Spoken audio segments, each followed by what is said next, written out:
Un feliz sábado para todos. Ahora sí, siempre digo, o hago esta introducción, acabo de ver al pastor Santiago López. No sé qué hago yo acá entonces. Es un privilegio saludarle, pastor, igual que a la familia Cítera. Son algunos hermanos que yo conozco, de algunos tiempos que han pasado, ¿no es cierto? Y qué lindo saber que somos parte de una familia. Cuando yo sé que soy parte de una familia, todo es diferente. Y a veces uno llega a la iglesia pensando que se va a encontrar con una familia. Y cuando uno se encuentra con la familia, ¿cómo se está? Contento, feliz. Porque si no, entonces algo está pasando en mi relación con la familia. Cuando escuchaba cantar a Ana María, ¿sí?, que la conozco también hace un par de años en el conservatorio y cantando juntos en algún coro, dije, qué bendición y qué privilegio es ser parte de esta familia. Cuando me invitaron a tener la reflexión dentro de la iglesia de Belgrano, uno piensa, ¿no es cierto?, ¿qué le puedo decir a los hermanos adventistas si son creyentes, si tienen una fe? Aparentemente no nos tiene que pasar nada. Y sin embargo también entendí cuán importante es entender que mientras estemos en este mundo hay situaciones que nos van a golpear, que nos van a llegar. Siempre pensamos que en la vida a los cristianos, a lo menos las personas que van llegando a la iglesia, piensan que no les va a pasar nada, sino que a medida que conocen el Evangelio todo va a ser color de rosa. Y a medida que va pasando el tiempo se dan cuenta que esto no es así. Porque se dan cuenta que también pueden tener problemas como tiene cualquier ser humano y tiene circunstancias que lo puede aplastar como a cualquier ser humano. La diferencia es cómo reacciono frente a los problemas. Vieron que el título de la meditación significa confianza en medio de las tribulaciones. O sea, ¿cómo puedo sostenerme en medio de los problemas? ¿De qué depende de que a pesar de las circunstancias de la vida yo pueda seguir siendo feliz? El día miércoles tuve el privilegio de presentar el tema en la reflexión del miércoles en Palermo y el tema que había elegido fue la sal y la luz de la tierra. Y una de las cosas que decía el texto, ¿no es cierto?, de ahí, el Sermón del Monte, es que nosotros somos la sal de la tierra y hemos sido llamados para algo específico. Y algo que descubrí es que la sal no da sabor, ¿no es cierto?, a los elementos, sino que sobresale para arriba el tema de la riqueza del alimento. Y yo dije, si yo como cristiano puedo entender esto, quiere decir que mi función en la tierra es totalmente distinta. El texto clave de esta mañana está en el libro de Segunda de Crónicas, capítulo 20, versículo 15, el cual dice, y dijo, pongan atención habitantes de Judá y de Jerusalén, y tú, rey Josafat, el Señor les dice, no tengan miedo ni se asusten ante este gran ejército, porque esta guerra no es de ustedes, sino de Dios. Cuando los problemas yo enfrento sabiendo de que el problema no es mío, sino que está en manos de Dios, tiene que ser diferente la situación. Porque si no hay cosas que no he entendido. A veces enfrentamos los problemas de la vida solos y como consecuencia de esas situaciones recuerda qué es lo que ha sucedido, cómo te has sentido, con una fe tal vez herida, defraudado, ¿no es cierto? Estás cabizbajo porque piensas que Dios no te ha escuchado y te ha fallado. Y yo tengo que entender que mientras esté en este mundo, las situaciones van a ser totalmente distintas. Estaba leyendo un poco la historia del rey Josafat, un joven de 35 años, cuando accedió al gobierno, y me sorprendió la vida que él tenía. Realmente era una vida de acuerdo a la voluntad de Dios. Si uno lee el capítulo 17 de Segunda de Crónicas, el verso 3 al 6 dice, y Jehová tuvo en Josafat porque anduvo en los primeros caminos de David su padre y no buscó a los Baales, sino que buscó al Dios de su padre y anduvo en sus mandamientos y no según las obras de Israel. Jehová, por tanto, dice, confirmó el reino en su mano y todo Judá dio a Josafat presentes y tuvo riquezas y gloria en abundancia. Y se animó, o sea, tomó fuerza, ¿no es cierto?, su corazón en los caminos de Jehová y quitó los lugares altos y las imágenes de acera de en medio de Judá. O sea, el rey Josafat estaba haciendo cosas buenas. El rey Josafat se ha propuesto, ¿no es cierto?, reivindicar la religión en el pueblo de Judá.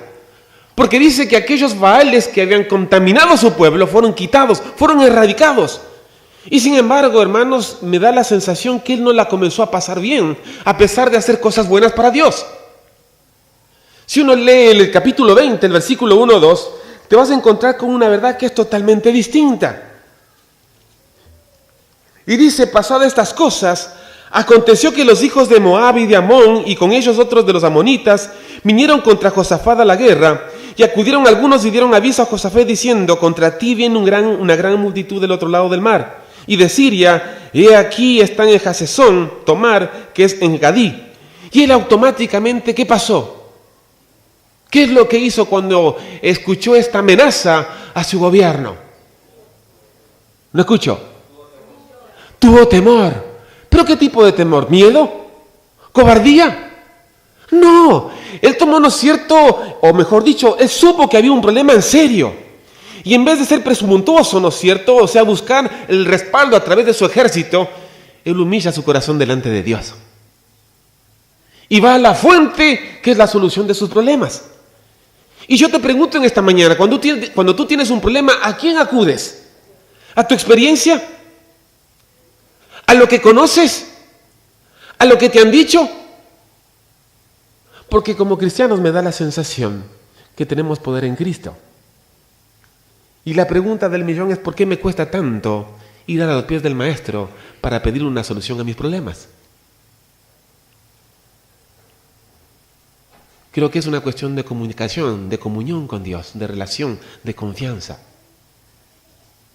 Porque si yo confiaría en Dios automáticamente frente a los problemas, lo primero que haría es humillarme delante de Dios.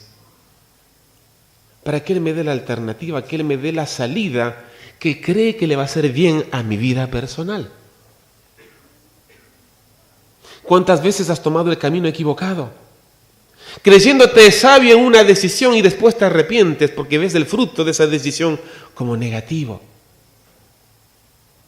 Si uno lee el versículo 3, ahí vamos a ver algunas cosas que el rey Josafat, ¿no es cierto?, hizo para poder evitar algunos problemas. Porque yo me puse a pensar en lo siguiente como ejemplos. Frente a la situación que a veces se nos presenta como pecado, ¿cómo reaccionamos? Y me acordé el caso de Eva. Cuando Eva, ¿no es cierto?, se acerca al fruto prohibido, yo siempre digo que ya fue tarde. Porque la orden de Dios fue que no se acercase a ese lugar. Y ella, en una actitud presuntuosa, ¿no es cierto?, se enfrentó al árbol y conocemos las consecuencias. Lo mismo que le pasó a Sansón. Él creía, ¿no es cierto?, que el Espíritu Santo jamás le iba a abandonar. Y comenzó a jugar ¿con qué? Con fuego. Y se burló una vez, se burló otra vez, se burló otra vez. Pero tarde o temprano, ¿no es cierto?, el enemigo te atrapa. Y en esto tenemos que ser claros. El enemigo tiene 6.000 años de experiencia, o sea, conoce cuál es la forma humana en que reaccionamos. Y él va a preparar un escenario como para que tú y yo, ¿no es cierto?, creamos que tenemos el poder de sobresalir sobre las pruebas. Mas cuando te das cuenta será demasiado tarde. Si revisamos nuestras vidas, vas a encontrarte con realidades como lo que te acabo de contar. ¿Cuántas veces pensamos que lográbamos pasar, de que todo estaba bien, que nada iba a pasar, que yo podía con esta situación, que yo no iba a ser tentado, que yo no iba a ser, ¿no es cierto?, doblado en esta circunstancia? Y sin embargo, muchos de nosotros todavía pagamos la consecuencia de esa presunción. Necesitamos aprender a confiar en Dios, a vivir una vida de entrega, porque es la garantía para que podamos salir victoriosos. Josafat era un rey sabio. Él no cometió este error. Y tan pronto escuchó esta mala noticia, apeló al poder de Dios en humildad, en unidad y en oración. Vuelvo a repetir, Josafat no era un rey soberbio. Él, cuando supo que tenía un problema, ¿no es cierto?, se acercó a Dios en humildad, en unidad y en oración.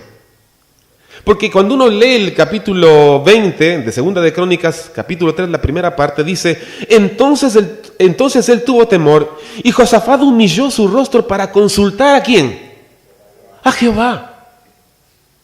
Él no se la creía, a pesar de todas las bendiciones que, de acuerdo al capítulo 17 hemos visto, recibía de parte de Dios. Él sabía que era humano y necesitaba confirmar la sabiduría de parte de Dios. Y él no arma un grupo pequeño, arma un gran grupo, porque llama al pueblo, ¿no es cierto?, para orar con él. La segunda parte nos dice, ¿no es cierto? Josafat también convocó a ayuno en todo el país e hizo pregonar ayuno a toda Judá. ¿Para qué? Para que orasen, para poder enfrentar esta situación que ellos desconocían. A veces nos enfrentamos a las luchas solos y pensamos que podemos ser victoriosos. Es un gran error. Tú has visto cómo acecha, ¿no es cierto?, el león a las manadas. Comienza, ¿no es cierto?, a asustarles hasta alejar al más débil. Y una vez que aleja al más débil, ¿qué es lo que sucede? Es demasiado tarde. Lo mismo hace Satanás. Por eso necesitamos funcionar como familia, como unidad. Es lo que venimos estudiando en el trimestre de la escuela sabática. Hoy decía una hermana, ¿no es cierto?, que había repartido las doctrinas para que nosotros recordemos cuáles son, digamos, aquellos bloques que nos protegen del mundo. Y yo creo que es cierto. Yo necesito saber, ¿no es cierto?, que estoy protegido por el amor de Dios. Necesito entender que bajo su poder no tengo temor alguno, porque Él peleará la batalla por mí y por ti. ¿Cuánto nos cuesta entender este mensaje? Dios es un Dios de amor.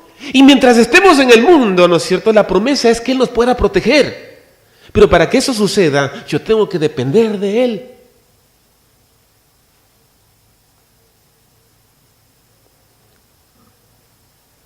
Decíamos en oración, segunda de Crónicas capítulo 20, versículo 4. Y se reunieron los de Judá para pedir socorro a Jehová. Y también de todas las ciudades de Judá vinieron a pedir ayuda a Jehová. Y te explico por qué. Porque Dios, si hay una cosa con la que no puede luchar, es con un pueblo que clama, un pueblo que suplica, un pueblo que busca la protección de Dios. Y en esta mañana quisiera que agendes esto. Nosotros podemos ser victoriosos en el nombre de Cristo, pero no enfrentes solo la vida.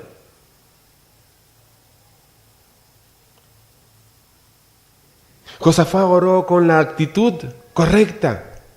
Y quisiera que juntos veamos qué significó, ¿no es cierto?, esta actitud. Y voy a leer algunos versículos, o mejor, voy a extraer alguna idea de los versículos para que entendamos el poder de la oración que tuvo Josafat. En el versículo 5, la reverencia que él presenta frente a este Dios. En el versículo 6, reconoce la eternidad de Dios y su soberanía. En el versículo 7 y 8, ¿no es cierto?, recuerda lo misericordioso que es Dios y había sido en el pasado para con él. En el versículo 10, 11, presenta el problema a Dios. El versículo 12 reconoce su debilidad humana y pide la dirección de Dios. Y en el versículo 13 espera la respuesta de Dios con paciencia. Yo te pregunto en esta mañana, ¿cómo son tus oraciones? ¿Cómo están armadas tus oraciones? ¿Realmente entiendo lo que significa el Padre Nuestro? ¿Realmente entiendo la forma en que puedo comunicarme con mi Dios sin tener el miedo, ¿no es cierto?, de ofender su nombre?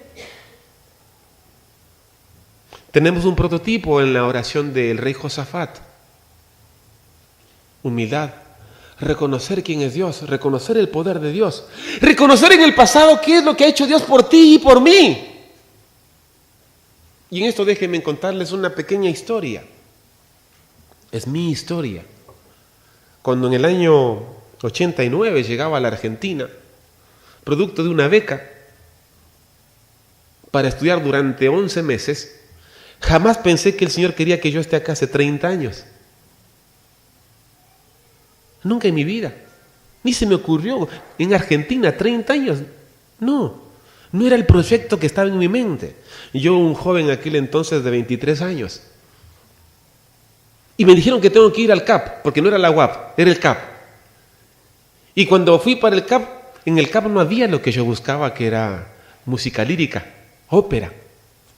Yo vine a estudiar ópera. Ese era mi gran sueño. Pero no era el sueño de Dios. Y entonces cuando llego a Palermo, ¿no es cierto?, un hermano, Luis Martínez, calculo que lo conocen, él siempre hace su ministerio del canto, me dice, ¿a dónde vas? ¿A la CAP? ¿A qué? ¿A estudiar esto? No, allá no existe, me dijo. Tienes que quedarte en Buenos Aires. Acá en Buenos Aires están las grandes escuelas.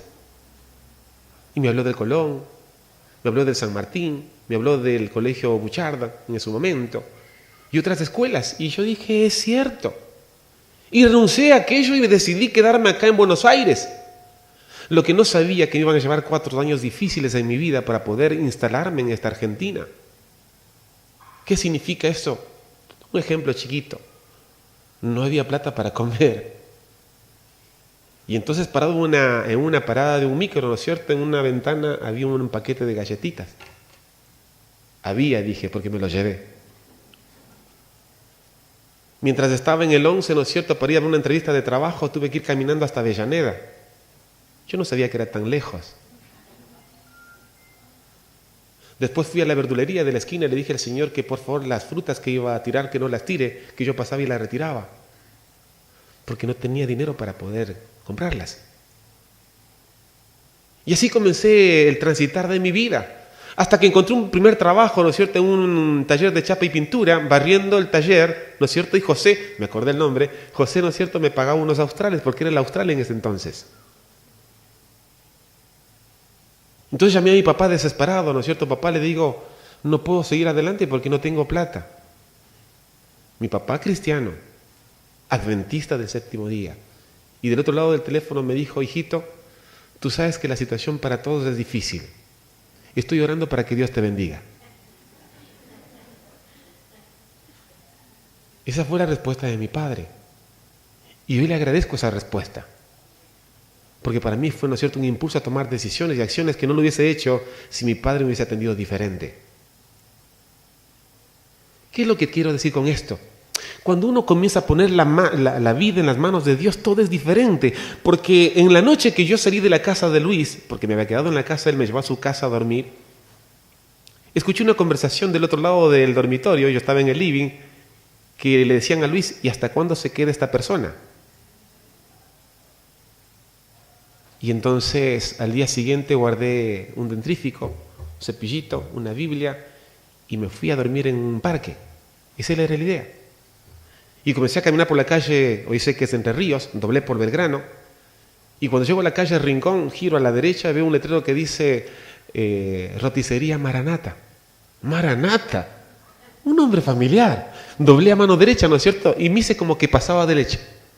En eso sale un muchacho, Marcelo, y me dice, te estamos esperando.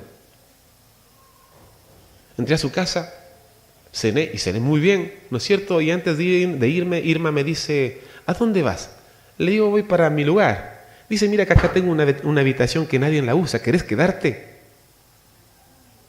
Entonces yo te pregunto, ¿cómo no puedo confiar en ese Dios? Que sabe cada uno de los detalles que tú necesitas.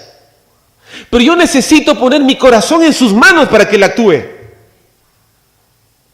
Yo podía haber protestado cualquier cantidad de veces. Yo tenía mi casa, tenía 3 trabajos en Ecuador. Y me iba muy bien. Créeme que me iba muy bien. Pero en los sueños de Dios, mis planes eran totalmente distintos. Y yo digo, no, cuán importante es aprender a confiar en Dios. Cuando haces tu súplica a Dios, realmente es una oración de humildad, de sumisión, de entrega, de confianza. O le entregas un menú, ¿no es cierto? Que si no funciona de acuerdo a eso, entonces te fastidias, te enojas. Yo llamo la fe herida. Como no se hizo lo que yo quiero, ¿no es cierto? Entonces busco el pretexto y me voy de las manos de mi Dios. No de la iglesia. La iglesia es una estructura. Te separas de tu comunión con Dios. Y a partir de eso, eres vulnerable a todo lo que el enemigo quiera presentarte como propuesta.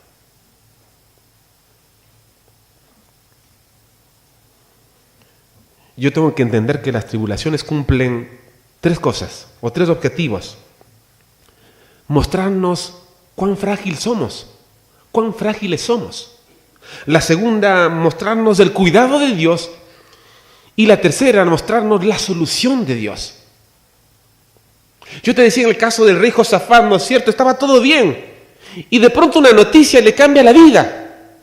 Y le demuestra cuán frágil es. ¿Acaso no te pasó algo en la vida igual? que pensabas que estaba todo bien, todo estaba bárbaro, hasta que alguna circunstancia te muestra que eres totalmente vulnerable y te cambia la vida, te cambia la historia.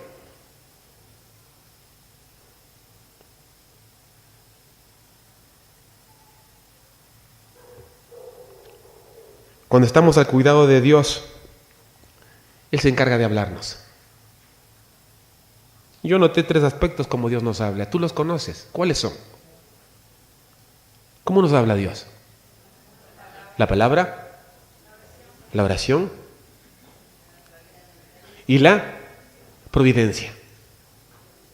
¿No es cierto? Y la providencia puede ser la predicación de alguien, un boleto que encontraste, un libro que te regalaron, un programa que escuchaste, algo sucedió que de pronto toca tu corazón.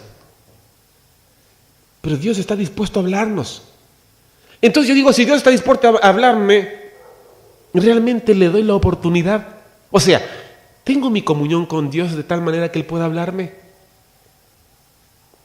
¿Realmente le dedico el tiempo a mi Dios a través de la lectura y el estudio de la palabra como para que Él me diga cuál es su voluntad? ¿O estoy tan afanoso en la vida, ¿no es cierto?, que no tengo tiempo para Dios? Entonces me despierto, ¿no es cierto?, temprano a las corridas y hago la oración, Padre, bendice en el nombre de Jesús, y salgo corriendo. Eso no es una comunión con Dios. Yo necesito dedicar su tiempo y el espacio para que mi Dios me hable. Y tengo que tener el tiempo y el espacio para escuchar su voz.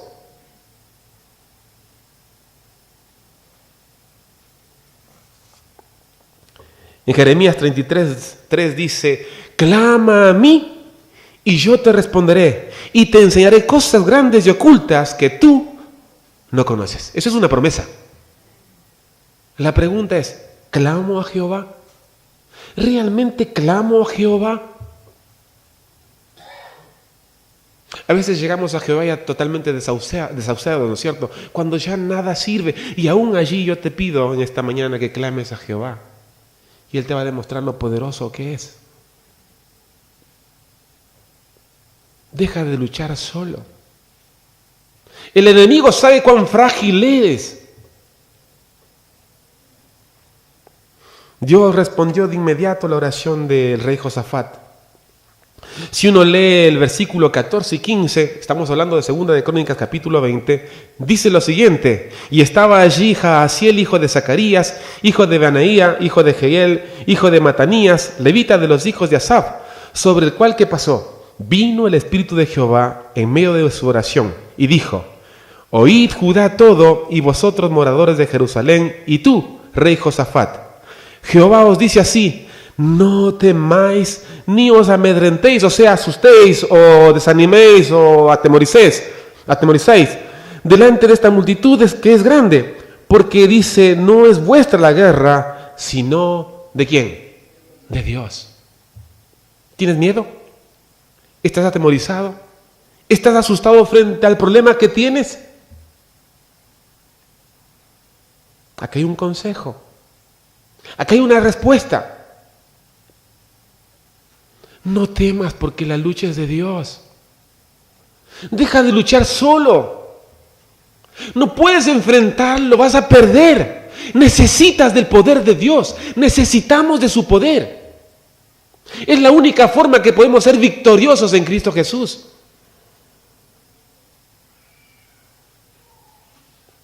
Te decía el caso de Eva. ¿Ella pensaba que podía salir adelante o no? Sabemos las consecuencias. Es un gran error. Dios nos anima, porque Él nunca permanecerá en silencio.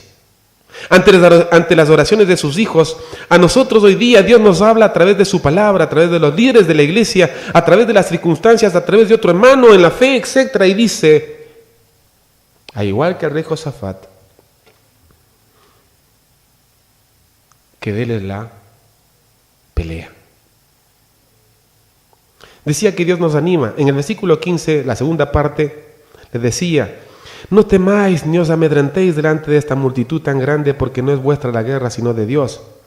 Por eso yo digo, cuando enfrentamos una prueba, una tribulación, debo acudir con humildad delante de Dios, debo acudir con oración delante de Dios.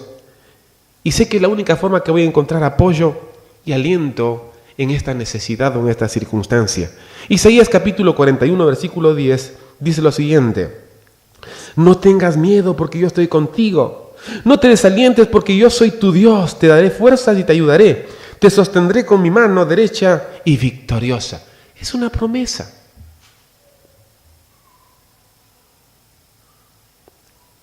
¿Qué es lo que temes? ¿A qué es lo que enfrentas? ¿Tus propios miedos? ¿Tu propia historia? Cuando leemos el versículo 16 y 17, insisto, de Segunda de Crónicas capítulo 20, ahí vemos qué es lo que Dios nos aconseja para hacer, para realizar. Y dice: mañana descenderéis contra ellos, he aquí que ellos subirán por la cuesta de Cis, y los hallaréis junto al arroyo, antes del desierto de Jeruel. No habrá para qué peleéis vosotros en este caso. Paraos, estad quedos, y ved la salvación de Jehová con vosotros. Oh Judá y Jerusalén, no temáis ni desmayéis, salid mañana contra ellos, que Jehová estará con vosotros. Él quiere darte una salida. Y el rey Josafat no le dijo que prepare el ejército, que eran más de 1.000.000 de soldados que él tenía. No, le dijo que confíe y se quede quedadamente en ese lugar y espere y vea ¿qué? La salvación de parte de Jehová. Necesitamos aprender a clamar a Dios. Necesitamos aprender a depender de Él, a confiar en Él. Y Él hará maravillas en tu vida y en mi vida. Asimismo nosotros, cuando estamos en incertidumbre, dudas y dificultades en la Biblia, encontramos instrucciones claras. Salmo 119, 105 dice: lámpara es a mis pies tu palabra y lumbrera mi camino. Necesito estudiar la palabra de Dios. Necesito hacerme amigo de la voluntad de Dios. Al sentir la paz de Dios, mire lo que pasó con el rey Josafat. El pueblo de Judá se motivó a alabar a Dios. ¿En qué sentido? En agradecimiento, porque entendían que Dios había tomado sus problemas en sus manos. El versículo 18 dice: entonces Josafat se inclinó el rostro a tierra, y asimismo todo Judá y los moradores de Jerusalén se postraron delante de Jehová y adoraron a Jehová. ¿Cuántos de nosotros frente a los problemas cantamos? Muy bien, Anabel. Créeme que es una linda terapia. Frente a las circunstancias, cantar. No importa la voz que tengas, porque a veces uno dice: bueno, yo no soy Pavarotti, no, yo no soy... No importa quién seas, canta con el alma. Alaba a Dios. Porque tenemos muchas cosas de dar gracias, y a veces nos cuesta ver las bendiciones de Dios. Estás acá, esa es una bendición. ¿Me puedes escuchar? Es otra bendición. Puedes caminar, es otra bendición. Y así puedo enumerarte una lista enorme de cosas que uno hace y no se da cuenta que eres bendito en el nombre de Jehová. Claro, pero como no es el pedido como yo quiero, entonces no es una bendición. Entonces no entendí qué significa aprender a depender de la voluntad de Dios. Decía también que las tribulaciones nos muestran la solución de Dios. Cuando descansamos en Dios, vamos a actuar por fe. En el versículo 20-21 dice: el rey Josafat y el pueblo de Judá superaron el temor y la incertidumbre que los agobiaba, y ahora marchan con fe a enfrentar el ejército que venía contra ellos, porque habían puesto su confianza en Dios. Por eso dice: cuando se levantaron por la mañana, salieron por el desierto de Tecoa, y mientras ellos salían, Josafat, estando de pie, dijo: oídme, Judá, moradores de Jerusalén, creed en Jehová vuestro Dios y estaréis seguros, creed a sus profetas y seréis prosperados.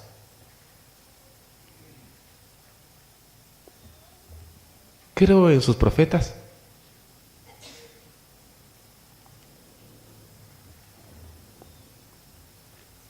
A veces me da la sensación que no hemos entendido todavía lo que significa confiar en Dios.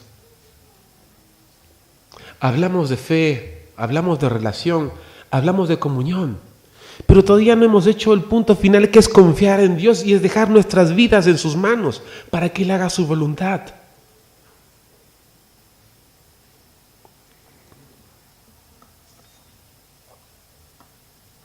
Tenemos que aprender a apreciar la intervención de Dios. Cuando estamos concentrados en nuestra propia fuerza y capacidad para afrontar el problema, nunca podremos apreciar la acción de Dios a nuestro favor. Repito, cuando estamos concentrados en nuestra propia fuerza y capacidad para afrontar el problema, nunca podremos apreciar la acción de Dios en nuestro favor.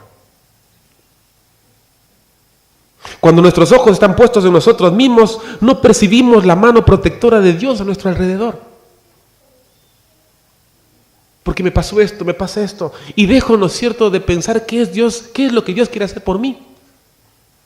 Me encierro en mi circunstancia, me encierro en mi problema, en la situación que me está ahogando, y no permito, ¿no es cierto?, que Dios haga su tarea. Yo lo que tengo que hacer es doblar mis rodillas y clamar a mi Dios para que Él tome el control de mi vida y que Él resuelva aquellas cosas que yo no entiendo. ¿Cómo puede ser si siempre hice las cosas bien y hoy tengo esta circunstancia? Algo no está bien. Yo tengo que entender que mientras esté en este mundo soy rehén del enemigo. Y necesito aprender a depender de mi Dios para ser victorioso. El rey Josafat y el pueblo de Judá pudieron apreciar que Dios peleaba la batalla por ellos, porque tenían su fe y su mirada puesta en Dios. Mira lo que dice el versículo 22 y 23 de Segunda de Crónicas, capítulo 20. Y cuando comenzaron a entonar cantos de alabanza, Jehová puso contra los hijos de Amón, de Moab y del monte de Seir las emboscadas de ellos mismos que venían contra Judá, y se mataron los unos a los otros. Porque los hijos de Amón y Moab se levantaron contra los del monte de Seir, para matarlos y destruirlos. Y cuando hubieron acabado con los del monte de Seir, cada cual huyó a la destrucción de su propio compañero. Así responde Dios.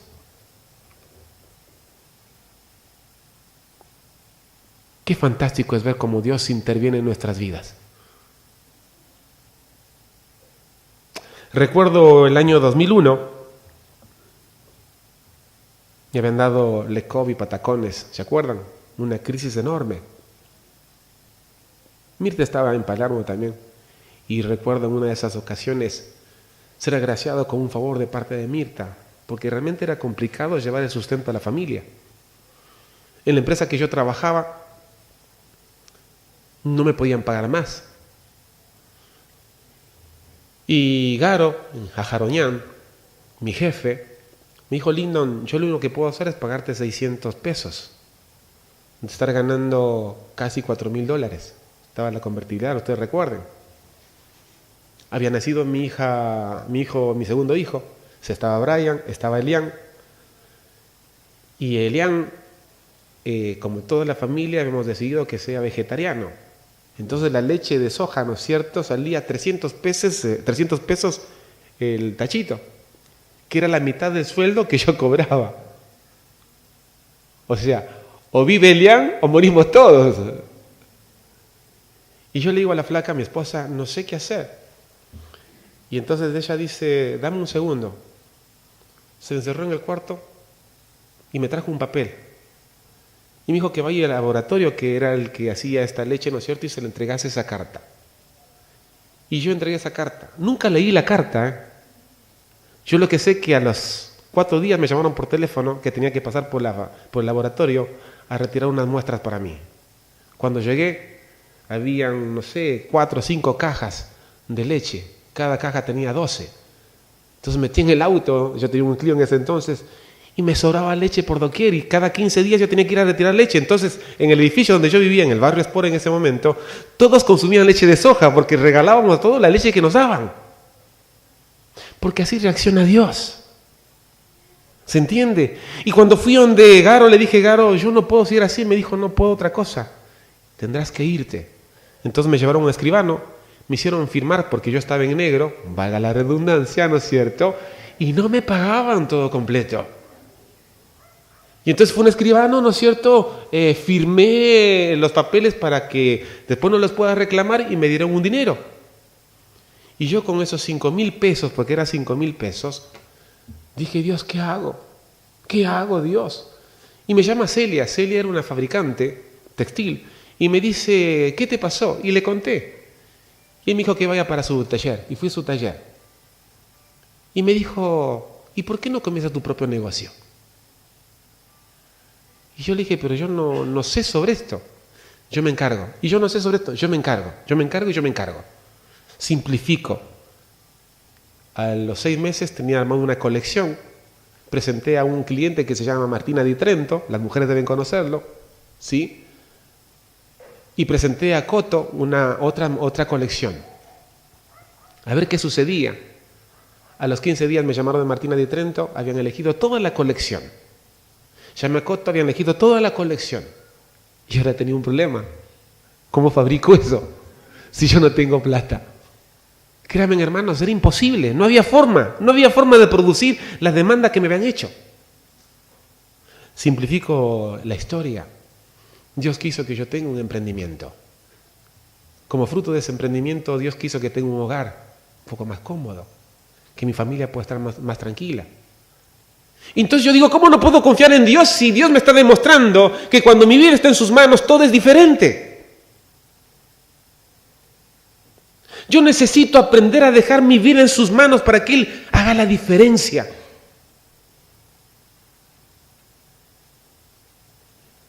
Yo no sé cuáles son tus luchas en esta mañana. Si hay una cosa que sí sé, tienes luchas. Y entonces tengo que recomendarte, ¿no es cierto?, lo que dice la Escritura. Confiar en Dios, depender de Él. Y maravillarnos de cómo Él responde a las súplicas de su pueblo. Yo tengo que entender que después de los problemas saldré totalmente fortalecido en el nombre de Dios. Dice, el reino de Judá salió totalmente fortalecido, porque dice, viniendo entonces Josafat y su pueblo a despojarlos, hallaron entre los cadáveres muchas riquezas, así vestidos como alhajas preciosas que tomaron para sí, tantos que no lo podían llevar. 3 días estuvieron recogiendo el botín, porque era mucho. Qué interesante lo que hace Dios, ¿no? O sea, es lo que dice Malaquías, traed los diezmos al alfolí, y él, ¿cuál es su promesa? Y te va a dar hasta que sobre y abunde. A veces descreemos de esto. Y yo en esta mañana te digo, confía en Dios. No tengas temor. Él puede cambiar tu historia, pero depende de tu presente. Dios quiere hacer maravillas de nuestras vidas y nos limitamos o lo limitamos. Las pruebas, las tentaciones y los problemas que nos llegan creo que tienen que ayudarnos para el crecimiento, para nuestra vida espiritual. Es lo que dice Santiago capítulo 1, versículos 2 y 3. Hermanos míos, dice, no, tened por sumo gozo cuando os halléis en diversas pruebas, sabiendo que la prueba de vuestra fe, ¿qué hace? Produce paciencia. Es algo pasajero, es algo transitorio. Tal vez tengas una situación un poco más dramática y que la vienes peleando hace años. Dios sabe el porqué. Tarde o temprano te mostrará el plan completo y te darás cuenta que fue para tu bendición y para tu salvación.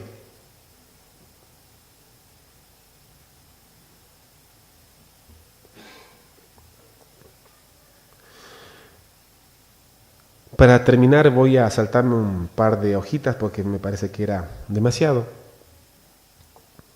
Pero creo que cuando uno ve la victoria de Dios, también tiene que aprender a ser agradecido. Si no, no queda completa este tipo de relación que tengo con Dios. Si solamente pido, si solamente demando, ¿no es cierto? Y Dios te lo presenta, Dios te otorga, y no soy un agradecido, tengo un problema serio. Ahí en 2 de Crónicas, el capítulo 20, verso 26 a 28 dice, y al 4.º día se juntaron en el valle de Beraca porque allí bendijeron a Jehová y por eso llamaron el nombre de aquel pasaje el Valle de Beraca, hasta el día de hoy. Y todo Judá y los de Jerusalén y Josafat a la cabeza de ellos volvieron para regresar a Jerusalén gozosos, porque Jehová les había dado gozo liberándolos de sus enemigos. Y vinieron a Jerusalén con salterios, arpas y trompetas a la casa de Jehová, porque estaban felices viendo la mano de Dios obrando en sus vidas. Cuando Dios responde tus súplicas, ¿cantas y alabanzas? ¿Das una ofrenda de gratitud a Dios? ¿Compartes la bendición que Él te ha dado o solamente es para mí? Necesito tener una mano abierta. Hoy socialmente estamos viviendo situaciones complicadas, difíciles, donde no todos por ahí llegan a fin de mes. Esta es la realidad. Y en la iglesia de Palermo, no sé si acá se ha dado todo un fenómeno con la llegada de inmigrantes de Venezuela. Y son familias y familias y familias y familias, ¿no es cierto?, con situaciones difíciles. Y creo que uno como hijo de Dios no puede cerrar sus ojos, ¿no es cierto?, y decir no pasa nada. Y sin embargo hoy soy testigo de que hay un pueblo, ¿no es cierto?, que está preocupado por el bienestar de esas familias. Y se mueven como hormigas, consiguiendo camas, colchones, comida, alimentos, ropa, para todos los chicos, para la familia, trabajos para los chicos. Y entonces yo digo, este es el pueblo que yo amo. Este es el pueblo que yo quiero. Esta es la iglesia de la cual habla mi Dios. Aquella que despojándome de las cosas que no necesito, ¿no es cierto?, está dispuesta a hacer que la mano de Dios. Si no, yo te pregunto, ¿para qué quieres 20 pares de zapatos si tienes 2 pies? ¿Para qué quieres 30, 20 trajes si solamente usas uno? No estoy hablando solamente de sacar la mano y ponerla en el bolsillo, estoy hablando de cosas un poco más simples. Uno abre el closet, ¿no es cierto?, tiene una colección de camisas. Si usas una sola, 2, 3, 4, ¿pero para qué 15? Necesito ser esa mano que Dios necesita para poder extender la bendición sobre otros. Porque también ahí está, ¿no es cierto?, el poder de Dios actuando en nuestro corazón. Dice, cuando los creyentes alcanzamos el propósito de ser luz y sal de la tierra, manteniendo un testimonio irreprensible en medio de los incrédulos, ganamos el respeto y la admiración de ellos. Porque después de lo que sucedió, ¿qué pasó con los pueblos que estaban alrededor del pueblo de Judá? ¿Qué pasó? Se sorprendieron y temieron, porque se dieron cuenta que Judá era un pueblo de Dios. Hay un texto que dice, Dios quiere que tengas y que no prestes. O sea, me va a dar tantas cosas que yo no necesito pedir prestado. Podré yo prestar, pero yo no necesitaré, porque yo estoy confiando en el poder de Dios. Y termino con lo que dice en 2 de Corintios, capítulo 9, versículo 10. Y me ha dicho, bástate mi gracia, porque mi poder se perfecciona en la debilidad. Por tanto, de buena gana me gloriaré más bien en mis debilidades, para que repose sobre mí el poder de Cristo. Por lo cual, por amor a Cristo me gozo en las debilidades, en ofrendas, en necesidades, en persecuciones, en angustias, porque cuando soy débil, entonces soy fuerte. Solo cuando estoy en las manos de Dios todo cambia. El apóstol Pablo dice, no, todo lo puedo en Cristo que me... Y escuchen bien lo que dice acá, Romanos 8:31 en adelante. ¿Qué pues diremos de esto? ¿Qué pues diremos a esto? Si Dios es por nosotros, ¿quién contra nosotros? El que no encatimó ni a su propio Hijo, sino que lo entregó por todos nosotros, ¿cómo no nos dará también con Él todas las cosas? ¿Quién acusará a los escogidos de Dios? Dios es el que justifica. ¿Quién es el que condenará? Cristo es el que murió, más aún, el que también resucitó, el que además está a la diestra de Dios, el que también intercede por nosotros. ¿Quién nos separará del amor de Cristo? ¿Tribulación o angustia, o persecución o hambre, o desnudez, o peligro o espada? Como está escrito, por causa de ti somos muertos todo el tiempo, somos contados como ovejas de matadero. Antes de todas estas cosas somos más que vencedores por medio de aquel que nos amó. Y entonces, versículo 38, por lo cual estoy seguro de que ni la muerte, ni la vida, ni ángeles, ni principados, ni potestades, ni lo presente ni lo porvenir, ni lo alto ni lo profundo, ni ninguna otra cosa creada nos podrá separar del amor de Dios que es en Cristo Jesús, Señor nuestro. Que Dios pueda bendecirnos, que podamos comprender que tomados de la mano de Cristo, la mano de Dios, no podemos temer. Necesitamos relacionarnos de una forma más directa con Dios. Tenemos un ejemplo, he leído uno de los tantos ejemplos que tiene la Escritura en relación de cómo Dios actúa cuando uno entrega su vida en sus manos. La pregunta sería, ¿cómo está escrita tu historia? ¿Tiene este final? Que Dios nos bendiga y que tengamos un sábado de honor.